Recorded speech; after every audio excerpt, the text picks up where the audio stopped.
சென்னை மாநகராட்சிக்கு உட்பட்ட பகுதிகளில் செல்ல பிராணிகளுக்கு உரிமம் பெற்றுள்ளார்களா என இன்று முதல் வீடு வீடாக சென்று ஆய்வு மேற்கொள்ளப்படும் என மேயர் பிரியா தெரிவித்துள்ளார். சென்னை கொளத்தூர் சட்டமன்ற தொகுதிகளுக்கு உட்பட்ட கிழக்கு தெரு மைதானம் சந்திப்பு மற்றும் ஜெயராம் நகர் பகுதிகளில் நடைபெற்ற அன்னம் தரும் அமுதக்கரங்கள் நிகழ்ச்சியில் அமைச்சர்கள் சேகர் பாபு மற்றும் TRP ராஜா, மேயர் பிரியா உள்ளிட்டோர் கலந்து கொண்டு பொதுமக்களுக்கு அன்னதான உணவுகளை வழங்கினர்.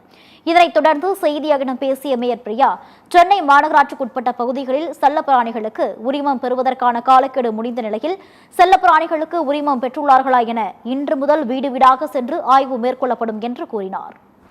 இந்த நாய்கள் பொறுத்த வரைக்கும் நம்மளே சென்னை மாநகராட்சிக்கு உட்பட்டு தொடர்ந்து ஒரு பொதுமக்களுக்கு இடையூறாக இருக்கக்கூடிய ஒரு சூழல் தான் ஏற்பட்டு வருகிறது.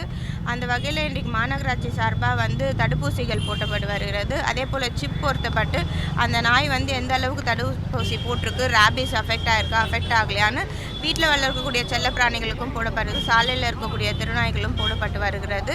அந்த கால அவகாசம் நம்ம டைம் பீரியட் கொடுத்து இன்னும் கூடுதலாக 2 வாரம் எக்ஸ்டெண்ட் பண்ணி கூட நம்ம அதை பண்ணியிருந்தோம். ஸோ இந்தியிலேருந்து நம்ம வரக்கூடிய நாள்லேருந்து வீடு வீடாக ரெஜிஸ்டர் பண்ணாதவங்களாம் ஃபைன் கலெக்ட் பண்ணப்படும்.